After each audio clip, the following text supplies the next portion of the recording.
Air ambulance ಅಂದ ತಕ್ಷಣ ಜನರಿಗೆ ಸ್ವಲ್ಪ ವಿಚಿತ್ರ ಅನ್ಸುತ್ತೆ. ಹಾರಾಡುವ ಆಂಬ್ಯುಲೆನ್ಸ್ ಅಂತ ಅಷ್ಟೇ. ಅಂದ್ರೆ ಇದರಲ್ಲಿ speed is very important and skill set is important. Okay, actually ಹೇಗಿರುತ್ತೆ ಇದು? ಎಕ್ಸ್ಪೆನ್ಸಿವ್ ಯಾವ ರೀತಿ ಅಂತ? ಜೀವಕ್ಕೆ ಒತ್ತು ಬೆಲೆ ಕಟ್ಟಕ್ಕಾಗಲ್ಲ. ಜೀವನ ಉಳಿಸ್ಕೊಂಡಿಲ್ಲ ಅಂದ್ರೆ ಏನ್ ಇಟ್ಕೊಂಡು ಏನ್ ಪ್ರಯೋಜನ? ಯಾವ್ದಾದ್ರು ಒಂದು 3 ಇದನ್ನ ನನ್ ಮರೆಯಕ್ಕೆ ಆಗಲ್ಲಪ್ಪ ಈ ಇನ್ಸಿಡೆಂಟ್ ಅನ್ನೋದು, ಈ ಸರ್ವಿಸ್ ಸ್ಟಾರ್ಟ್ ಆದ್ಮೇಲೆ ಯಾವ್ದಿದೆ? ನಡೆದಾಡುವ ದೇವ್ರನ್ನ ಮೊದಲನೇ ಸತಿ ಫ್ಲೈಯಿಂಗ್ ಅಂದ್ರೆ ಹಾರಿಸ್ತಾ ಇದ್ದಿದ್ದು ಒಬ್ಬ ಪೇಷಂಟ್ ಆಗಿ.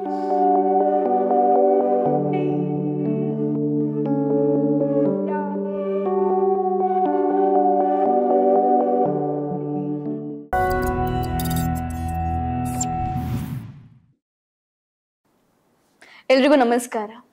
ಎಲ್ಲರಿಗೂ ಆಂಬ್ಯುಲೆನ್ಸ್ ಸರ್ವಿಸ್ ಗೊತ್ತು, ಆದ್ರೆ ಏರ್ ಆಂಬ್ಯುಲೆನ್ಸ್ ಸರ್ವಿಸ್ ಗೊತ್ತಾ? ಇಲ್ಲೊಬ್ಬ ಕನ್ನಡತಿ ಬರೀ ಭಾರತದಲ್ಲಿ ಅಷ್ಟೇ ಅಲ್ಲ, ಅಂತಾರಾಷ್ಟ್ರೀಯ ಮಟ್ಟದಲ್ಲೂ ಕೂಡ ಏರ್ ಆಂಬ್ಯುಲೆನ್ಸ್ ಸರ್ವಿಸ್ ಕೊಡೋದ್ರ ಮುಖಾಂತರ ಸಾವಿರಾರು ಜನರ ಜೀವವನ್ನ ಉಳಿಸಿದ್ದಾರೆ. ಭಾರತದ ಮೊದಲ ಹಾಗೂ ಏಷ್ಯಾ ಖಂಡದ ಅತ್ಯಂತ ದೊಡ್ಡ ಏರ್ ಆಂಬ್ಯುಲೆನ್ಸ್ ಸೇವೆಯನ್ನ ಕೊಟ್ಟು ಕನ್ನಡಿಗರೆಲ್ಲರೂ ಕೂಡ ಹೆಮ್ಮೆ ಪಡುವಂತಹ ಸಾಧನೆಯನ್ನ ಮಾಡಿದ್ದಾರೆ. ಓದಿದ್ದು ಕರ್ನಾಟಕದಲ್ಲಾದ್ರೂ ಕೂಡ ಇಂಗ್ಲೆಂಡ್ಗೆ ಹೋಗಿ ಹೈಯರ್ ಸ್ಟಡೀಸ್ ಮಾಡ್ತಾರೆ, ಲಕ್ಷಾಂತರ ರೂಪಾಯಿ ಸಂಬಳ ಬರ್ತಾ ಇರುತ್ತೆ. ಆದ್ರೂ ಕೂಡ ನನ್ನ ಭಾರತದ ಜನರ ಸೇವೆ ಮಾಡಬೇಕು, ಅಂತಾರಾಷ್ಟ್ರೀಯ ಮಟ್ಟದಲ್ಲಿ ದೇಶ ಸೇವೆ ಮಾಡಬೇಕು ಅಂತ ಹೇಳಿ ಸೇವಾ ಕಾರ್ಯದಲ್ಲಿ ತಮ್ಮನ್ನ ತಾವು ತೊಡಗಿಸ್ಕೊಂಡಿದ್ದಾರೆ ಡಾಕ್ಟರ್ ಶಾಲಿನಿ ನಾಲ್ವಾಡ್. ನಮಸ್ಕಾರ. ನಮಸ್ಕಾರ. ಹೇಗಿದ್ದೀರಾ? ತುಂಬಾ ಚೆನ್ನಾಗಿ, ಥ್ಯಾಂಕ್ ಯು ವೆರಿ ಮಚ್. ನೀವು ಹೇಗಿದ್ದೀರಾ? ನಾನು ಚೆನ್ನಾಗಿದ್ದೀನಿ. ಏರ್ ಆಂಬ್ಯುಲೆನ್ಸ್ ಈಗ ಕರ್ನಾಟಕದಲ್ಲೇ ಅಷ್ಟೇ ಅಲ್ಲ, ಭಾರತದಲ್ಲಿ ಏನೇ ಆಗ್ಲಿ ಏರ್ ಆಂಬ್ಯುಲೆನ್ಸ್ ಸರ್ವಿಸ್ ಅಂದ ತಕ್ಷಣ ಫಸ್ಟ್ ನೆನಪಾಗೋದೇ ಶಾಲಿನಿ ನಾಲ್ವಾಡ್ ಅವರು. ಸೊ ನಮ್ಗೆ ಸಿಂಪಲ್ ಆಗಿ ಎಕ್ಸ್ಪ್ಲೇನ್ ಮಾಡಿ ಮೇಡಮ್, ಯಾಕಂದ್ರೆ ಆಂಬ್ಯುಲೆನ್ಸ್ ಅಂದ ತಕ್ಷಣ ನಮಗೆ ಅನ್ಸುತ್ತೆ ಆಕ್ಸಿಡೆಂಟ್ ಆಗಿರುತ್ತೆ, ಪ್ರಜ್ಞೆ ಬಂದಿಲ್ಲ ಅಂದ ತಕ್ಷಣ ನಾವೇನ್ ಅನ್ಕೊಳ್ತೀವಿ, ಆಂಬ್ಯುಲೆನ್ಸ್ಗೆ ಕಾಲ್ ಮಾಡೋಣ ಅಂತ.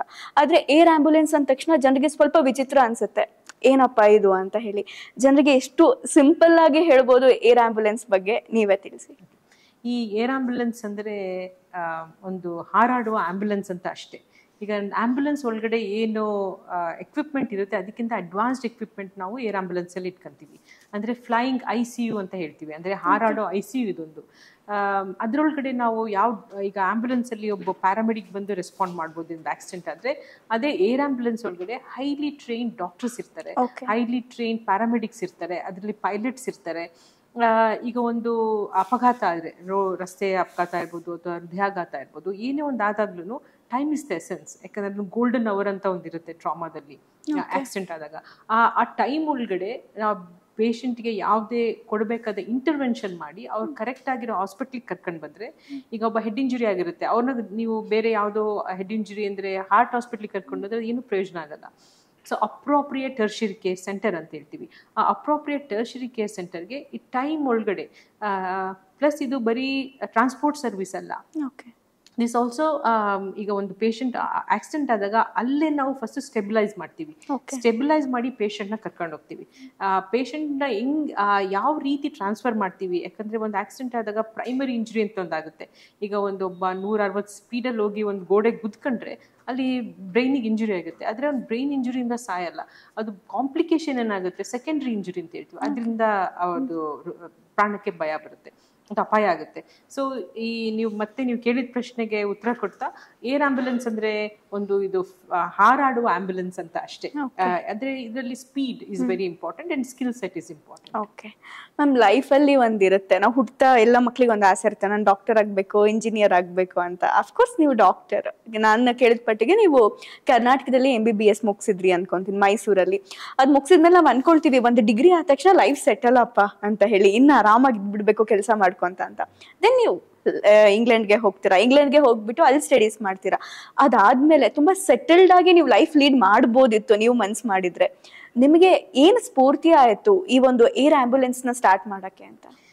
ನಾವು ಇಂಗ್ಲೆಂಡ್ ಅಲ್ಲಿ ಓದ್ತಾ ಇರ್ಬೇಕಿದ್ರೆ, ನಮ್ದು ಪೋಸ್ಟ್ ಗ್ರಾಜುಯೇಷನ್ ಏನ್ ಮಾಡ್ಬೇಕಿದ್ರೆ, ಅಲ್ಲಿ ನಮಗೆ ಪೇಷಂಟ್ಗಳಿಗೆ ಒಂದು ಏರ್ ಆಂಬ್ಯುಲೆನ್ಸ್ ಮೂಲಕ ಅಂದ್ರೆ ಅಲ್ಲಿ ಒಂದು ಫ್ರೀ ಸರ್ವಿಸ್, ಹೆಲ್ತ್ ಕೇರ್ ಪೂರ್ತಿ ಫ್ರೀ ಸರ್ವಿಸ್ ಇಂಗ್ಲೆಂಡ್ ಅಲ್ಲಿ.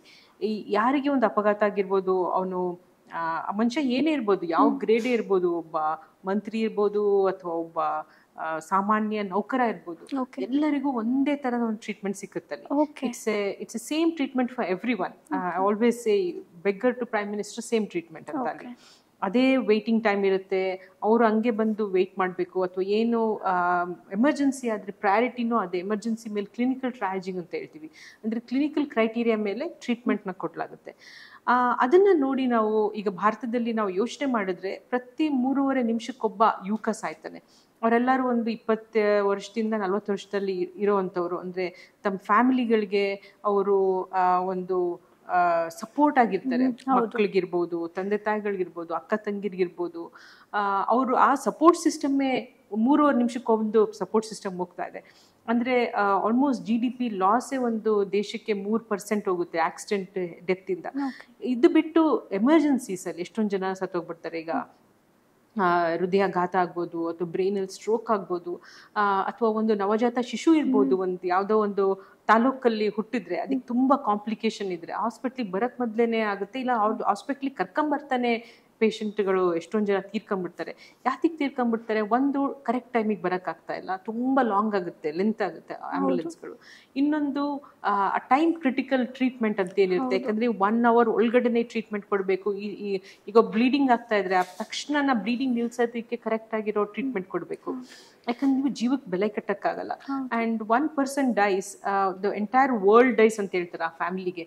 ಅವ್ರದ್ದು ಪೂರ್ತಿ ಜನ್ರೇಷನ್ಗಳಿಗೆ ಎಫೆಕ್ಟ್ ಆಗುತ್ತೆ. ಇದನ್ನ ನಾವು ಅಲ್ಲಿ ಫ್ರೀಯಾಗಿ ಜನಗಳಿಗೆ ನ್ಯಾಷನಲ್ ಹೆಲ್ತ್ ಸರ್ವಿಸ್ ಮೂಲಕ ಇಂಗ್ಲೆಂಡ್ನಲ್ಲಿ ಕೊಡ್ತಾ ಇದ್ವಿ.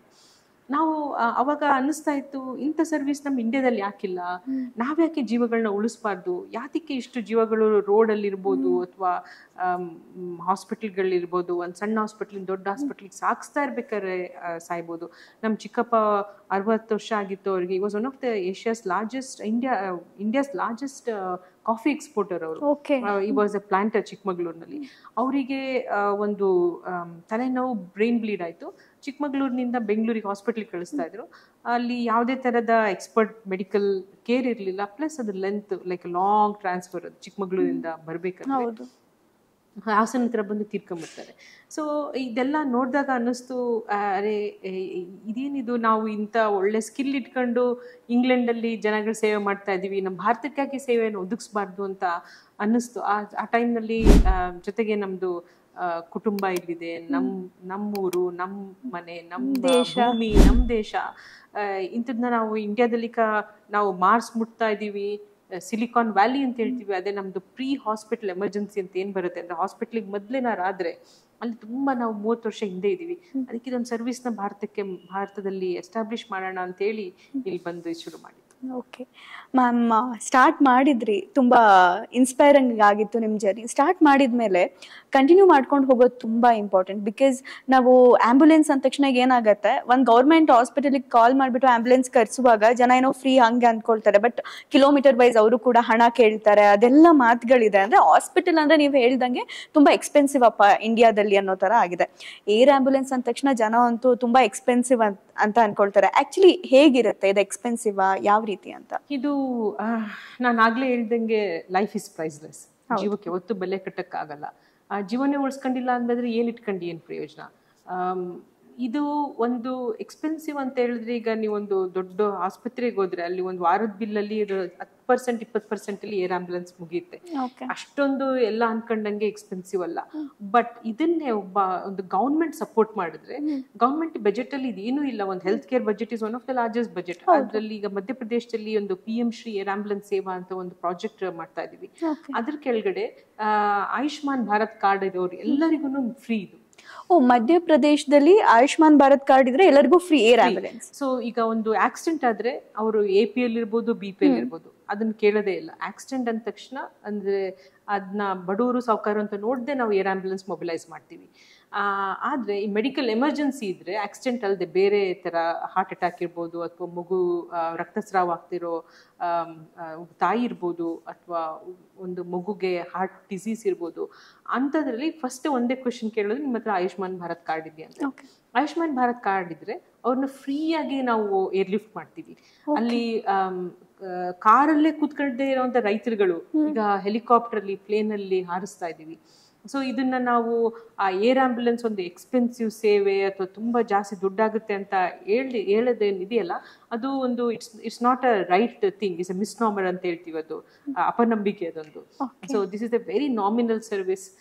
ಇದು ಪ್ರತಿಯೊಬ್ಬರಿಗೂ ಭಾರತದಲ್ಲಿ ಯಾವುದೇ ಪ್ರಜೆ ಇರಬೇಕು, it should be available for every one, because health is a fundamental right. Exactly ma'am. ಮಧ್ಯಪ್ರದೇಶದಲ್ಲಿ ನೀವು ಕನ್ನಡತಿ ಕರ್ನಾಟಕದಲ್ಲಿ MBBS ಮಾಡಿದ್ರಿ, ಇಂಗ್ಲೆಂಡಿಗೆ ಹೋಗಿ ಓದಿದ್ರಿ, ಈಗ ನೀವು ಫ್ರೀ ಆಗಿ ಸರ್ವಿಸ್ ಮಾಡ್ತಾ ಇರೋದು ಮಧ್ಯಪ್ರದೇಶದಲ್ಲಿ ಬಿಕಾಸ್ ಗೌರ್ಮೆಂಟ್ ಅಲ್ಲಿ ಸಹಾಯ ಮಾಡ್ತಂತ. ಕರ್ನಾಟಕದಲ್ಲಿ ಯಾಕಿಲ್ಲ ಮ್ಯಾಮ್? ಕರ್ನಾಟಕದಲ್ಲಿ ಕೂಡ ಸುಮಾರು ಡಿಸ್ಕಷನ್ಸ್ ಆಗಿದೆ ಮಾನ್ಯ ಆರೋಗ್ಯ ಮಂತ್ರಿ ಅವ್ರ ಜೊತೆ.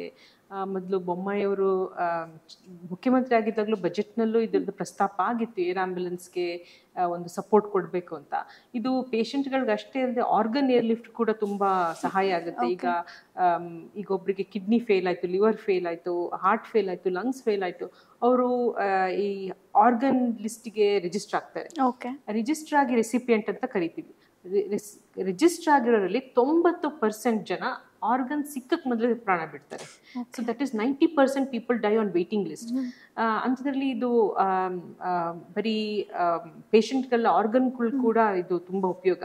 ಜೊತೆಗೆ ಡಿಸಾಸ್ಟರ್, ಈಗ ನೋಡಿ ಅಹಮದಾಬಾದಲ್ಲಿ ಏರ್ ಕ್ರಾಶ್ ಆಯ್ತು ಅಂತ ಸಮಯದಲ್ಲಿ ಪೇಷಂಟ್ಗಳನ್ನ ಏರ್ ಲಿಫ್ಟ್ ಮಾಡಬೇಕು ಅಂದ್ರೆ ಅದಕ್ಕೆ ಉಪಯೋಗ ಆಗುತ್ತೆ.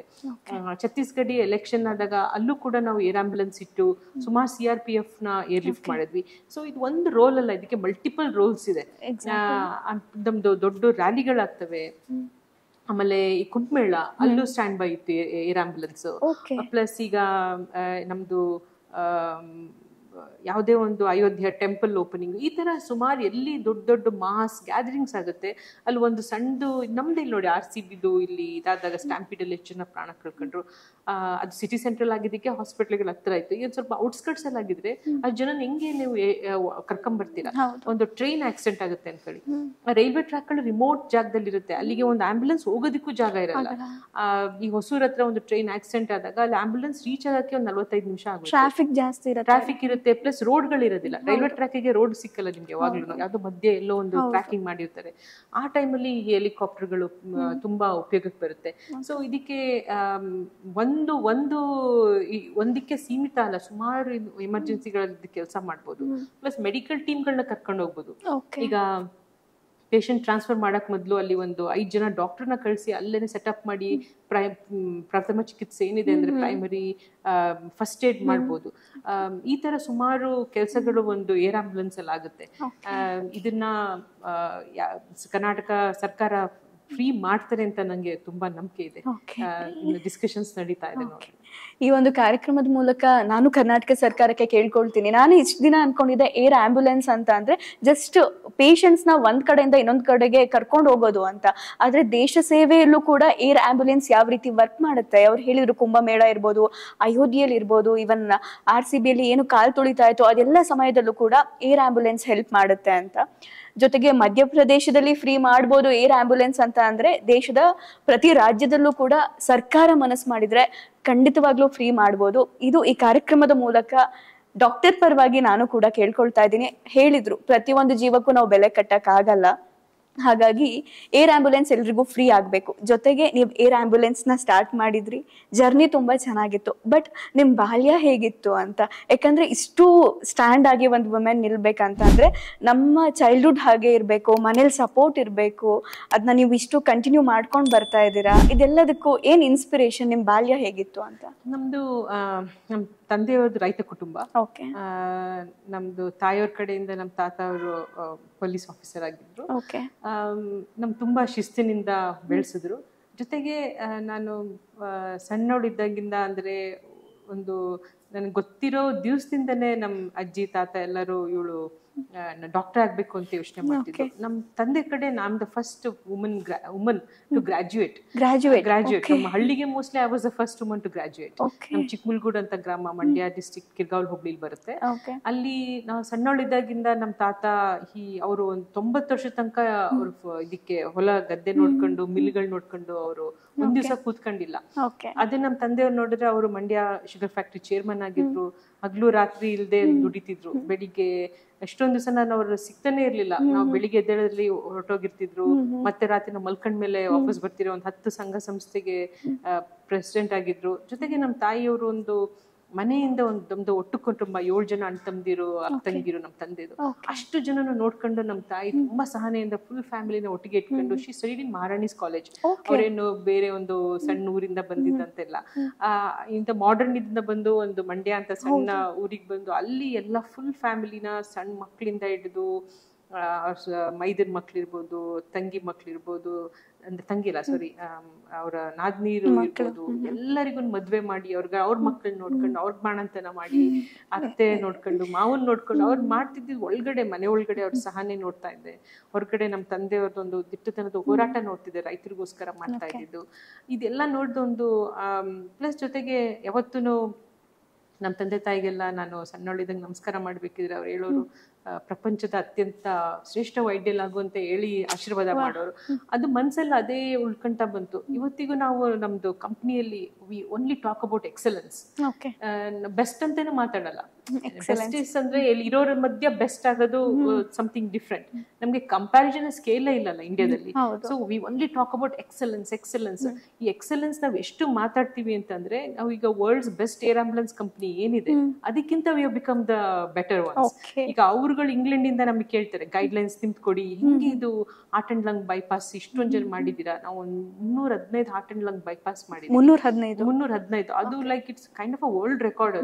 ಅದನ್ನ ಇಮ್ಯಾಜಿನ್ ಮಾಡ್ಕೊಳ್ಳೋಕ್ಕೂ ಎಷ್ಟೋ ಹಾಸ್ಪಿಟಲ್ಗಳಿಗೆ ಒಂಥರ ನಿಜವಾಗ್ಲೂ 315 ಮಾಡಿದ್ದೀರಾ ಅಂತ ಹೇಳ್ತಾರೆ. ಅಂದ್ರೆ ಹಾರ್ಟ್ಗೆ ಲಂಗ್ಗೆ ಒಂದು ಹೃದಯ ಸ್ತಂಭನ ಆದಾಗ ಅಥವಾ ಒಂದು ಲಂಗ್ ವೆಂಟಿಲೇಟರ್ ಫೇಲ್ ಆದಾಗ ಈ ಮಿಷನ್ ಅಳವಡಿಸಿ ಅವ್ರಿಗೆ ಹೊರಗಡೆ ಒಂದು ಲಂಗ್ ಕ್ರಿಯೇಟ್ ಮಾಡ್ತೀವಿ, ಒಂದು ಹಾರ್ಟ್ ಕ್ರಿಯೇಟ್ ಮಾಡ್ತೀವಿ.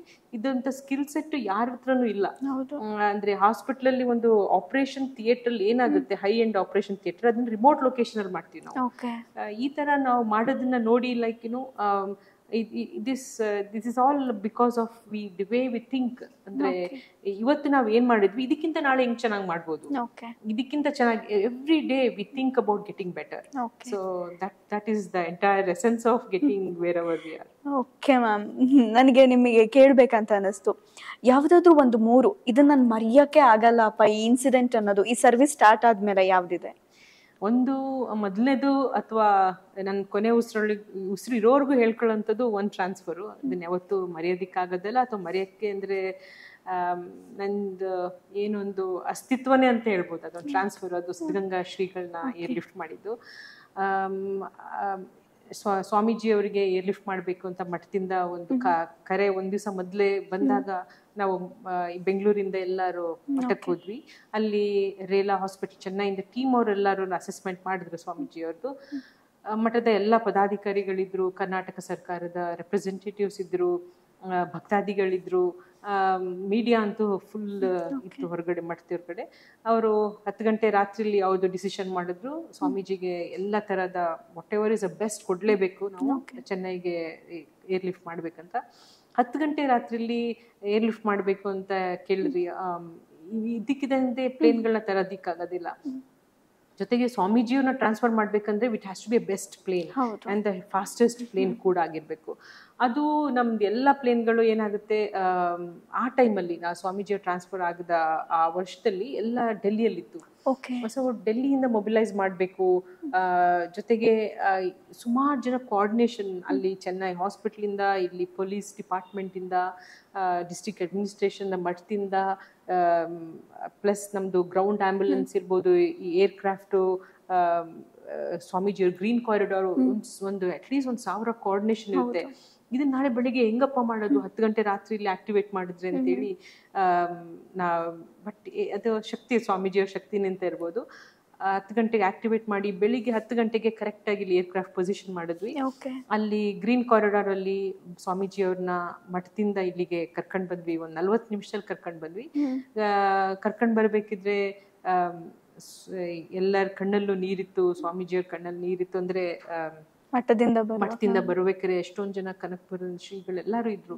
ಎಲ್ಲರೂ ಒಂಥರ ಬೇಜಾರ್ ಮಾಡ್ಕೊಂಡಿದ್ರು. ಸ್ವಾಮೀಜಿ ಅವ್ರನ್ನ ಕಾರಲ್ಲಿ ಕುಡ್ಸ್ಕೊಂಡು ಇಲ್ಲಿಗೆ ಕರ್ಕೊಂಡ್ ಬರ್ಬೇಕಿದ್ರೆ ಮಕ್ಕಳು ತುಂಬಾ 10,000 ಜನ ಮಕ್ಕಳು ಅಳ್ತಾ ಇದ್ರು ಅಲ್ಲಿ. ಇದ್ರ ಮೇಲೆ ಅಲ್ಲಿ ಗೌರ್ಮೆಂಟ್ ಪ್ರತಿಯೊಬ್ರು ಕೂಡ ನಮ್ಮನ್ನ ಕ್ಷಣ ಕೂಡ ಲೈಕ್ ಲೈವ್ ಕವರೇಜ್ ನಡೀತಾ ಇತ್ತು. ಲೈವ್ ಕವರೇಜ್ ನಡೀತ ಸಮಯದಲ್ಲಿ ಹೊರಗಡೆ ಬಂದಾಗ ಮಕ್ಕಳು ಅಳ್ತಾ ಇದ್ರಲ್ಲ, ಅವಾಗ ನೋಡಿ ಒಂದು ಸೆಕೆಂಡು ನನಗೆ ಹೃದಯ ಸ್ತಂಭ ಆಯ್ತು ಅಂತ ಹೇಳ್ಬೋದು. ಯಾಕಂದ್ರೆ ಇಂಥ ದೊಡ್ಡ ಜವಾಬ್ದಾರಿನ ಇಷ್ಟು ಹೆಂಗೆ ನಿರ್ವಹಿಸ್ಬೇಕು, ದೇವ್ರನ್ನ ಅಂದ್ರೆ ನಡೆದಾಡುವ ದೇವ್ರನ್ನ ಮೊದಲನೇ ಸತಿ ಫ್ಲೈಯಿಂಗ್ ಅಂದ್ರೆ ಹಾರಿಸ್ತಾ ಇದ್ದಿದ್ದು ಒಬ್ಬ ಪೇಷಂಟ್ ಆಗಿ ಅವ್ರನ್ನ ಮತ್ತೆ ಪ್ಲೇನಲ್ಲಿ ಕೂಡ್ಸ್ಕೊಂಡ್ಮೇಲೆ ಪ್ಲೇನ್ ಒಳಗಡೆ ಪೂರ್ತಿ ಮಠದ ವಾತಾವರಣನ ಮಾಡಿದ್ವಿ. ಯಾಕಂದ್ರೆ ಇಲ್ಲೆಲ್ಲಿ ಕಾಣಿಸುತ್ತೆ ಸ್ವಾಮೀಜಿಗಳೆಲ್ಲ ಕಾವಿ ಇಟ್ಟು, ಜೊತೆಗೆ ಅವ್ರಿಗೆ ಪರಮಾಪ್ತ ಒಬ್ರು ಶಿಷ್ಯರನ್ನ ಅವ್ರ ಮುಂದೆನೆ ಕೂಡ್ಸಿ ಸ್ವಾಮೀಜಿಯವರು ಕೇಳೋರು ಹಿಂಗೆ ಎಷ್ಟು ದೂರ ಅಂತ, ಅವಾಗ ಹಿಂಗಂದ್ರೆ 20 ನಿಮಿಷ ಅಂದ್ರೆ 2 ಮೈಲಿ ಅಂತೇಳಿ ಸ್ವಾಮೀಜಿಯವ್ರ ಮನಸ್ಸಿಗೆ ಯಾವುದೇ ರೀತಿಯಾದ ಒಂದು ಏರುಪೇರು ಆಗದೆ, ಜೊತೆಗೆ ಅವರು ದೇವರು, ಅವರು ಲೈಕ್ ಅವರು ಮನುಷ್ಯರಲ್ಲ, ಆ ಮನುಷ್ಯರಿಗೆ ಪೇಷಂಟ್ಗಳಂಗೆ ಕರ್ಕೊಂಡು ಹ್ಯಾಂಡಲ್ ಮಾಡೋಕ್ಕೆ ನಮಗೆಲ್ಲ ಇಂಗ್ಲೆಂಡಲ್ಲಿ ಟ್ರೈನಿಂಗ್ ಆಗಿದೆ, ಎಕ್ಸ್ಪೀರಿಯನ್ಸ್ ಇದೆ, ಹೆಂಗಾರು ಮಾಡಿ ಕರ್ಕೊಂಡು ಬರ್ಬೋದು. ಆದರೆ ಅವ್ರನ್ನ ಒಂದು ಹಾಸ್ಪಿಟ್ಲಿಗೆ ಕರ್ಕೊಂಡೋಗಿ ಅಲ್ಲಿ ತಲುಪಿದ ಮೇಲೂ, ಹಾಸ್ಪಿಟಲ್ ತಲುಪಿದ ಮೇಲೂ ಎಲ್ಲ ಕಡೆ ಗ್ರೀನ್ ಕಾರಿಡಾರ್ 2 ಕಡೆನೂ ಇತ್ತು. ಸ್ವಾಮೀಜಿಯವರು ನಾನು ವೀಲ್ ಚೇರಲ್ಲಿ ಕೂತ್ಕೊಳ್ಳಲ್ಲ, ನಡಿತೀನಿ ಅಂತ ಹೇಳ್ಬಿಟ್ರು. ಅವರು ಒಂದೊಂದು ಹೆಜ್ಜೆ ಇಡ್ಬೇಕಾದ್ರು ನಂದು ಹಾರ್ಟ್ ರೇಟು ಒಂದು 100, 150, 140 ಹೋಗ್ತಿತ್ತು. ಯಾಕಂದ್ರೆ ಅವ್ರದ್ದು ಪಾದಕೆಗಳನ್ನ ಕೈಯಲ್ಲಿ ಇಟ್ಕೊಂಡೆ, ಇನ್ನು ಅದು ಮಾರ್ಬಲ್ ಫ್ಲೋರಿಂಗ್ ಜಾರ್ ಬಿಡ್ತಾರೆ ಅಂತ. ಅವ್ರೊಂದು ಒಂದೊಂದು ಹೆಜ್ಜೆ ಇಟ್ಟರು ಅವ್ರು ಹಿಂದೆನೆ ಹೋಗಿ, ಅದು ಸ್ವಲ್ಪ ಕಾರ್ನರಲ್ಲಿ ಬೇರೆ ಇತ್ತು ಅವ್ರದ್ದು ರೂಮು, ಮೇಲ್ಗಡೆ ಲಿಫ್ಟಲ್ಲಿ ಕರ್ಕೊಂಡೋಗಿ ಅಲ್ಲಿ ರೂಮಿಗೆ ಹೋಗಿ ಸ್ವಾಮೀಜಿಯವ್ರನ್ನ ಕೂಡಿಸಿ ಒಂದು ಅವ್ರದ್ದೊಂದು blood pressure, heart rate, saturation check ಮಾಡೋಣ ಅಂತೇಳಿ ಸ್ವಾಮೀಜಿ ಒಂದು ಟೆಸ್ಟ್ ಮಾಡೋಣ ಅಂತಂದರೆ, ಇಲ್ಲ ಮೊದಲು ಸ್ನಾನ ಪೂಜೆ ಆಮೇಲೆ ಏನು ಬೇಕಾದ್ರು ಮಾಡಿ ಅಂತ ಹೇಳಿದ್ರು. ನಮಗೆ ಹ್ಯಾಂಡ್ ಓವರ್ ಕೊಟ್ಟು ಹೊರಗೆ ಬರೋಂಗಿಲ್ಲ, ಅವರು ಸ್ನಾನಕ್ಕೆ ಹೋಗ್ತೀನಿ ಅಂತಾರೆ. ಅವ್ರಿಗೆ ಆರೋಗ್ಯ ಪರಿಸ್ಥಿತಿ ಅಷ್ಟೊಂದು ಸರಿ ಇರಲಿಲ್ಲ. ಎಲ್ಲರೂ ಮೀಡಿಯಾದವರೆಲ್ಲ ಕೇಳ್ತಾ ಇದ್ರು, ಏನು ನಿಮ್ದೇನು ಒಪಿನಿಯನ್ ಅಂತಾನೆ, ಈ ದೇವ್ರಿಗೇನು ಒಪಿನಿಯನ್ ಕೊಡ್ಲು, ಮನುಷ್ಯ ಆಗಿದ್ರೆ ಯಾವ ಏಜಿಗೆ ಬೇಕಾದ್ರೂ ಒಪಿನಿಯನ್ ಕೊಡ್ಬೋದು ಅಂತ. ಸೊ ಸ್ವಾಮೀಜಿಯವ್ರದ ಆ ಶಕ್ತಿ, ಜೊತೆಗೆ ನಮ್ಮ ತಂದೆಯವರು ಹೇಳಿದ್ರು, ಏನೂ ಆಗಲ್ಲ, ಹುಷಾರಾಗಿ ಹೋಗ್ಬಾಪ, ಎಲ್ಲ ಸರಿ ಹೋಗುತ್ತೆ ಅಂತ. ಅದೊಂದು ಹೇಳಿದೊಂದು ಧೈರ್ಯ ಎರಡು ಸೇರಿ ಸ್ವಾಮೀಜಿಯವ್ರನ್ನ ಟ್ರಾನ್ಸ್ಫರ್ ಚೆನ್ನೈಗೆ ಕರ್ಕೊಂಡು ಹೋಗಿದ್ದೆ, ಅಲ್ಲ ವಾಪಸ್ ಕೂಡ ಕರ್ಕೊಂಡು ಬಂದ್ವಿ ಜೋಪಾನವಾಗಿ. ಅದು that was the Nobel prize ಸಿಕ್ಕೋದಕ್ಕಿಂತ ದೊಡ್ಡದದು, ಯಾವುದೇ ಪ್ರಶಸ್ತಿನೂ ಅದಕ್ಕೆ ಸಮಾನ ಇಲ್ಲ. ಸ್ವಾಮೀಜಿಯ ದೇವರಿಗೊಂದು ಸೇವೆ ಮಾಡಿಕ್ಕೆ ನಂಗೊಂದು ಅವಕಾಶ ಸಿಕ್ಕಿದ್ದು, I think that is my best transfer ever. ಅದು ನಾವು ಬೀಟ್ ಮಾಡೋಕ್ಕೆ ಯಾವುದೂ ಆಗಲ್ಲ. ಖಂಡಿತ ಮ್ಯಾಮ್, ಭಾರತಕ್ಕೆ ಬಂದಿದ್ದಕ್ಕೂ ಸಾರ್ಥಕ. ಅಯ್ಯೋ, ಅದು ಯಾವುದೋ ನಮ್ಮದು ತಲೆಮಾರಿಂದು ಆಶೀರ್ವಾದ ಇರ್ಬೋದು, ತಾತ ಮುತ್ತಾತಂದು ನಮ್ದು ಆನ್ಸಿಸ್ಟರ್ಸ್ ಯಾವ ಪುಣ್ಯ ಮಾಡಿದ್ರು, ಅದು ನನಗೊಂದು ಅವಕಾಶ ಸಿಕ್ತು. ಯಾಕಂದ್ರೆ ನಮ್ಮಲ್ಲಿ ಯಾವುದೇ ಒಂದು ಪೂಜೆ ಫಂಕ್ಷನ್ನು ಏನೇ ಇದ್ರು ಸ್ವಾಮೀಜಿಯವ್ರು ಬರ್ತಿದ್ರು ಪಾದ ಪೂಜೆಗೆ. ಅವ್ರು ಪಾದ ಪೂಜೆ ಮಾಡ್ಕೊಂಡು ದೇವರು ಅಂತ ಬೆಳೆದವರಿಗೆ ನಂಗೆ ಒಂದು ಸೇವ್ ಮಾಡಿದ್ನಲ್ಲ, ಅದು I think that is something very precious for me. ಅದು ಬಿಟ್ಟರೆ ಒಬ್ಬರು ನಮ್ಮದು ಇಲ್ಲಿ ಕ್ಯಾಬಿನೆಟ್ ಮಿನಿಸ್ಟರ್ ರ್ಯಾಂಕಿಂಗ್ ಅವರು ಒಬ್ಬರು ಬೋರ್ಡ್ ಚೇರ್ಮನ್ ಇದ್ರು. ಅವರು ಒಂದು ಆಕ್ಸಿಡೆಂಟ್ ಆಯಿತು ಗುಲ್ಬರ್ಗದಲ್ಲಿ. ಅವ್ರ ಆಕ್ಸಿಡೆಂಟ್ ಆದಮೇಲೆ ಮಾರನೇ ದಿವಸ ಸರ್ಜರಿ ಮಾಡಿದ್ರು. ಅವ್ರಿಗೆ ಕೈ ಮುರಿದಿತ್ತು. ಮುರಿದ್ಮೇಲೆ ಸರ್ಜರಿ ಮಾಡಿದ್ಮೇಲೆ ಅವರಿಗೆ ಕಾರ್ಡಿಯಕ್ ಅರೆಸ್ಟ್ ಆಯಿತು. ಕಾರ್ಡಿಯಕ್ ಅರೆಸ್ಟ್ ಅಂತ ಹೃದಯ ಸ್ತಂಭನ ಆಯಿತು. ಅಲ್ಲಿ ಹಾಸ್ಪಿಟಲ್ ಇದ್ದಿದ್ದ ಕಾರಣ ಅವರಿಗೆ ಏನು ಟ್ರೀಟ್ಮೆಂಟ್ ಕೊಡಬೇಕು ಅದನ್ನು ಕೊಡ್ತಾ ಇದ್ರು. ಬಟ್ ಅವ್ರಿಗೆ ರಿಪೀಟೆಡ್ ಕಾರ್ಡಿಯಕ್ ಅರೆಸ್ಟ್ ಆಗ್ತಾಯಿತ್ತು. ರಿಪೀಟೆಡ್ ಕಾರ್ಡಿಯಕ್ ಅರೆಸ್ಟ್ ಆಗ್ತಿದ್ರೆ ಏನಾಗುತ್ತೆ, ಎಲ್ಲ ಬೇರೆ ಆರ್ಗನ್ಗಳಿಗೂ ತೊಂದರೆ ಆಗುತ್ತೆ. ಕಿಡ್ನೀಸ್ಗೆ, ಲಿವರ್ಗೆ, ಬ್ರೈನಿಗೆ ಎಲ್ಲದಕ್ಕೂ ತೊಂದರೆ ಹಾಕ್ಕೊಂಡು ಮಲ್ಟಿ ಆರ್ಗನ್ ಫೇಲ್ಯೂರ್ ಆಗಿಬಿಡುತ್ತೆ. ಸೊ ನಮಗೊಂದು 5 ಗಂಟೆಲಿ ಕಾಲ್ ಬಂತು. ನಾವು ಯಾವುದೋ ಒಂದು ಕಾರ್ಯಕ್ರಮದಲ್ಲಿದ್ದೆ. ತಕ್ಷಣ ಅದನ್ನ ಬಿಟ್ಟು ಇಲ್ಲಿ ಬಂದು, ನಮ್ಗೆ ಅವ್ರು ಯಾರು ಅಂತ ಗೊತ್ತಿಲ್ಲ, ಅವ್ರ ಮಿನಿಸ್ಟ್ರು, ಅವ್ರ ಚೇರ್ಮನ್, ಯಾವುದೇ ಥರದ ಒಂದು ಇನ್ಫಾರ್ಮೇಷನ್ ಇರಲಿಲ್ಲ. ಫ್ಯಾಮಿಲಿಯಿಂದ ಕಾಲ್ ಬಂತು, ನಿಮಗೆ ಈ ಥರ ಹಿಂಗಾಗಿದೆ ಅಂತ. ಅವ್ರನ್ನ ಇಲ್ಲಿಗೆ ಬೆಂಗಳೂರು ಮಣಿಪಾಲ್ ಹಾಸ್ಪಿಟ್ಲಿಗೆ ಕರ್ಕೊಂಡು ಬರಬೇಕು ಅಂತ ಹೇಳಿದ್ರು. ಹೃದಯ ನಿಂತೋದಾಗ ಹೆಂಗ್ ಕರ್ಕೊಂಡು ಬರ್ತೀರಾ? ಸೊ ಅಂತ ಸಮಯದಲ್ಲಿ ನಮ್ದು ಒಂದು heart and lung bypass ECMO ಅಂತ ಹೇಳ್ತಾ ಇದ್ನಲ್ಲ, ಈ ಟೀಮ್ಗೆ ನಾವು ಅಲ್ಲಿ ರೀಚ್ ಆಗೋದಕ್ಕೆ ಗುಲ್ಬರ್ಗ ಏರ್ಪೋರ್ಟ್ 5:15ಗೆ ಕ್ಲೋಸ್ ಆಗಿಬಿಡುತ್ತೆ. ಸೊ ಏರ್ ಆಂಬುಲೆನ್ಸ್ ತಗೊಂಡೋದ್ರು ನಮಗೆ ಪ್ರಯೋಜನ ಇಲ್ಲ. ಮತ್ತೆ 6 ಗಂಟೆ ಕರೆಕ್ಟಾಗಿ ಟೀಮ್ ಇಲ್ಲಿಂದ ಹೊರಟು ಕಮರ್ಷಿಯಲ್ ಪ್ಲೇನ್ ತಗೊಂಡು ದೇವನಹಳ್ಳಿ ಏರ್ಪೋರ್ಟಿಂದ ಹೈದರಾಬಾದ್ಗೆ ಹೋಗಿ, ಹೈದರಾಬಾದಿಂದ 2:15 ರಾತ್ರಿಗೆ ಗುಲ್ಬರ್ಗಾಗೆ ಡ್ರೈವ್ ಮಾಡಿ ಅಲ್ಲಿ ಬಂದು ಒಂದು ಹಾರ್ಟ್ ಬೈಪಾಸ್ ಮಿಷನ್ನ ಫಿಟ್ ಮಾಡಿದ್ವಿ. ಇದಾಗಿದ್ದು ಒಂದು ನವೆಂಬರ್ ಸುಮಾರು 11ನೇ ತಾರೀಕು ಇರ್ಬೋದು. 26ನೇ ತಾರೀಕು ಜನವರಿ ರಿಪಬ್ಲಿಕ್ ಡೇ ದಿವಸ ಅವರು ಧ್ವಜಾರೋಹಣ ಮಾಡಿ he is fully back to work. So ಇಂತಂದ್ರೆ almost from death to going back to work ಅಂತ ಏನಿದೆಯಲ್ಲ, ಅವ್ರು ಪೂರ್ತಿ ಅವರು ಫುಲ್ಲಿ ರಿಕವರ್ ಆದ್ರಲ್ಲ, ಇದು ಒಂದು ಒನ್ ಆಫ್ ಮೈ ಮೆಮೊರೇಬಲ್. ಅದು ನಮ್ಮ ಕನ್ನಡ ನಾಡಿನಲ್ಲಿ ಆಗಿದ್ದು ಅಂತ. ನಾವು ಪೇಷಂಟ್ಗಳನ್ನ all over the world airlift ಮಾಡ್ತೀವಿ. ಇನ್ನೊಬ್ರು ಶಿವಮೊಗ್ಗದಲ್ಲಿ ಡಾಕ್ಟರ್ ವಿನಯ್ ಅಂತ, ಅವರು ವೈಲ್ಡ್ ಲೈಫ್ ಡಾಕ್ಟರ್. ಅಲ್ಲಿ ಒಂಥರ ಅವರು ವೈಲ್ಡ್ ಲೈಫ್ ಈ ವರ್ಲ್ಡ್ ಏನಿದೆಯಲ್ಲ ಅದರಲ್ಲಿ he was very well known. ಯಾಕಂದ್ರೆ ಬ್ಲ್ಯಾಕ್ ಲೆಪರ್ಡ್ಸ್ ಅಂತವನ್ನೆಲ್ಲ ಅವರು ತುಂಬಾ ಟ್ರಾಂಕ್ವಿಲೈಸ್ ಮಾಡಿ ಹಿಡಿತಾ ಇದ್ರು. ಅವರಿಗಲ್ಲೊಂದು ಆನೆ, ಕಾಡಾನೆ, ಒಂದಿಬ್ರು ಮಕ್ಕಳು, ಕಾಲೇಜ್ ಮಕ್ಕಳನ್ನ ಸಾಯಿಸುತ್ತೆ. ಅದು ಒಂದು ವಾರ ನಂತರ ಇವರಿಗೆ ಡಿಸ್ಟ್ರಿಕ್ಟ್ ಅಡ್ಮಿನಿಸ್ಟ್ರೇಷನ್ ಅಂತ ಕಾಲ್ ಬರುತ್ತೆ, ಆನೆ ಸ್ಪಾಟ್ ಆಗಿದೆ ಬನ್ನಿ ತಕ್ಷಣ ಅಂತ. ಅದು ನಾರ್ಮಲಿ ಒಂದು ಆನೆನ ಟ್ರಾಂಕ್ವಿಲೈಸ್ ಮಾಡ್ಬೇಕದು ಹಿಡಿಬೇಕಂತ ಅಂದ್ರೆ ಅವರು ಇನ್ನೊಂದು ಆನೆ ಮೇಲೆ ಮಾಹುತ್ ಜೊತೆ ಹೋಗ್ಬೇಕು. ಬಟ್ ಅವತ್ತು ಈ ಮಕ್ಕಳು ಇಬ್ರು ಕೊಂದಿತ್ತು, ತಕ್ಷಣ ಬನ್ನಿ, ವೆಯ್ಟ್ ಟೈಮ್ ಇಲ್ಲ ಅಂದ್ರೆ ಆನೆಗಳನ್ನ ತರಿಸಿ ಕರ್ಕೊಂಡು ಹೋಗೋದಿಕ್ಕೆ ಅಂತ ಹೇಳಿದ ತಕ್ಷಣ ವಾಟ್ ಹಿ ಡಸ್, ಅವರು ಕಾರಲ್ಲೇ ಅಂದ್ರೆ ಜೀಪಲ್ಲೇ ಕಾಡ್ ಒಳಗಡೆ ಹೋಗ್ತಾರೆ. ಅವ್ರ ಜೊತೆಗೆ ಇಬ್ರು ಸಹಾಯಕರು ಇರ್ತಾರೆ. ಆನೆಗೆ ಅವರು ಗನ್ನ ಲೋಡ್ ಮಾಡ್ಕೊಬೇಕಲ್ಲ, ಟ್ರಾಂಕ್ಯುಲೈಸರ್ ಮಾಡ್ಕೊಳ್ಳೋ ಸಮಯದಲ್ಲಿ ಅದು ಆನೆ ಎಲ್ಲಿದೆ ಅಂತ ಇನ್ನೂ ಗೊತ್ತಿಲ್ಲ ಅವರಿಗೆ, ಅಲ್ಲಿದೆ ಅಂತ ಅಷ್ಟೇ ಗೊತ್ತಿದೆ, ಆ ಸ್ಪಾಟಲ್ಲಿ ಎಲ್ಲೋ ಇದೆ ಅಂತ. ಅದು it will be right behind bush, ಅಲ್ಲಿ ಪೊದೆ ಹಿಂದೆನೇ ಇರ್ತದೆ, ಗೊತ್ತಾಗಿಲ್ಲ. ಅದೇನ್ ಮಾಡುತ್ತೆ, ಸ್ಟ್ರೇಟ್ ಹೆಡ್ ಆನ್ ಚಾರ್ಜ್ ಮಾಡುತ್ತೆ ಇವರಿಗೆ. ಚಾರ್ಜ್ ಮಾಡಿ ಇವ್ರದ್ದು ಚೆಸ್ಟ್ ಮೇಲೆ ಕಾಲಿಡುತ್ತೆ. ಅಂದ್ರೆ ಆನೆ ತುಳಿದ್ರೆ ಏನಾಗುತ್ತೆ ಅಂತ ಹೇಳೋದಿಕ್ಕೆ ಅದ ತಕ್ಷಣ ಅಲ್ಲಿ ನಂಜಪ್ಪ ಹಾಸ್ಪಿಟ್ಲಿಗೆ ಕರ್ಕೊಂಡೋಗಿ ಅಲ್ಲಿ ಪ್ರೈಮರಿ ಟ್ರೀಟ್ಮೆಂಟ್ ಏನು ಕೊಡ್ಬೇಕೆಲ್ಲ ಕೊಡ್ತಾರೆ. ನಂಗೆ ಮತ್ತೆ ಫಾರೆಸ್ಟ್ ಡಿಪಾರ್ಟ್ಮೆಂಟಿಂದ ಅವ್ರ ಫ್ಯಾಮಿಲಿಯಿಂದೆಲ್ಲ ಕಾಲ್ ಬರುತ್ತೆ, ಇವ್ರನ್ನ ಹಾಸ್ಪಿಟ್ಲಿಗೆ ಬೆಂಗಳೂರಿಗೆ ಕರ್ಕೊಂಡು ಬರಬೇಕು ಅಂತ. ಆವಾಗ ನಾವು ಒಂದು ನಮ್ಮ ಟೀಮ್ ಹೋಗಿ ಅವನಿಗೆ ಲಂಗ್ ಬೈಪಾಸ್ ಮಿಷಿನ್ ಹಾಕ್ತೀವಿ. ಅಂದ್ರೆ ಈಗ ಹಾರ್ಟಿಗೆ ಹಾಕಿದ್ವಲ್ಲ ಅದೇ ತರ ಲಂಗ್, ಯಾಕಂದ್ರೆ ಲಂಗ್ಸ್ ಫುಲ್ ಕ್ರಶ್ ಆಗಿರುತ್ತೆ. ಅವ್ರಿಗೆ ಕರ್ಕೊಂಡು ಬಂದು ನೆಕ್ಸ್ಟ್ ಅವ್ರನ್ನ ಕರ್ಕೊಂಬರಕ್ಕೆ ಅವಾಗ ಇದರಲ್ಲಿ ಶಿವಮೊಗ್ಗ ಏರ್ಪೋರ್ಟು ಪ್ರಧಾನ ಮಂತ್ರಿ ಅವರು ಇನಾಗ್ರೇಟ್ ಮಾಡಿರ್ತಾರೆ, ಆದ್ರೆ ಇನ್ನೂ ಆಪರೇಷನ್ ಶುರು ಆಗಿರಲ್ಲ.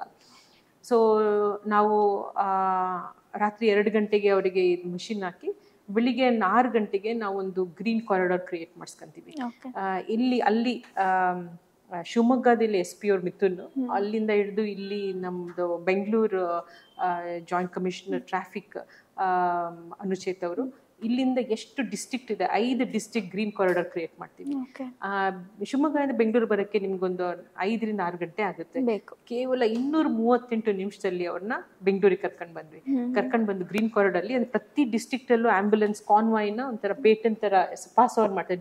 ಡಿಸ್ಟ್ರಿಕ್ಟ್ ಚೇಂಜ್ ಆಗುತ್ತಲ್ಲ, ಈ ಪೊಲೀಸ್ ಟೀಮ್ ಚೇಂಜ್ ಮಾಡಿ ಇಲ್ಲಿ ಬಂದು ಬೆಂಗಳೂರಿಗೆ ಮಣಿಪಾಲ್ ಹಾಸ್ಪಿಟಲ್ಗೆ 4 ಗಂಟೆಗಿಂತ ಕಡಿಮೆ, ಅದಕ್ಕೆ 238 ನಿಮಿಷ ಅಂತ ಹೇಳಿದ್ರೆ ಮಾಡಿ ಅವರು ಕೇವಲ 52 ದಿವಸದಲ್ಲಿ ವಾಪಸ್ಸು ಕೆಲ್ಸಕ್ಕೆ ಹೋಗಿ ಅದೇ ಆನೆಗೆ ಒಂದು ಅಪ್ಕೊಂಡು ನನಗೆ ಇಲ್ಲಿ ಆಫೀಸಿಗೆ ಬಂದು 1 ತಿಂಗಳಾದ್ಮೇಲೆ 2 ಆನೆನೂ ಪ್ರೆಸೆಂಟ್ ಮಾಡ್ತಾರೆ. ಸೊ ಅವರಿಗೆ 2 ಪುಟ್ಟ ಮಕ್ಕಳು, ಅವರ ಹೆಂಡತಿ ಶ್ರುತಿ ಅಂತ. ಸೊ ಅವ್ರ ಮನೆಯವರೆಲ್ಲ ಈಗ ತುಂಬಾ ನಮ್ಮನೆಯವ್ರ ತರನೇ ಆಗ್ಬಿಟ್ಟಿದ್ದಾರೆ. ಅವ್ರನ್ನ ನೋಡ್ದಾಗೆಲ್ಲ ನಾವು ಮಾಡ್ತಿರೋದಕ್ಕೆ ಕೆಲ್ಸಕ್ಕೊಂದು ಸಾರ್ಥಕ ಇದು. ಯಾಕಂದ್ರೆ ಅದು ಇಂಡಿಯಾದೇ ಫಸ್ಟ್ ಟ್ರಾಮಾ ಎಕ್ಮೋ ಅಂತ ಹೇಳ್ಬೋದು. ಈ ಎಕ್ಮೋನ ಹಾರ್ಟ್ ಅಟ್ಯಾಕ್ ಲಂಗ್ಸ್ ಅಲ್ಲಿ ಫೇಲ್ ಆದಾಗ ಆಗ್ತಾರೆ, ಅದೇ ಟ್ರಾಮಾದಲ್ಲಿ ಹಾಕೋದು ತುಂಬಾ ಕಡಿಮೆ. ಸೊ ಅದು 3 ಟ್ರಾನ್ಸ್ಫರ್ ಕೇಳಿದ್ದು.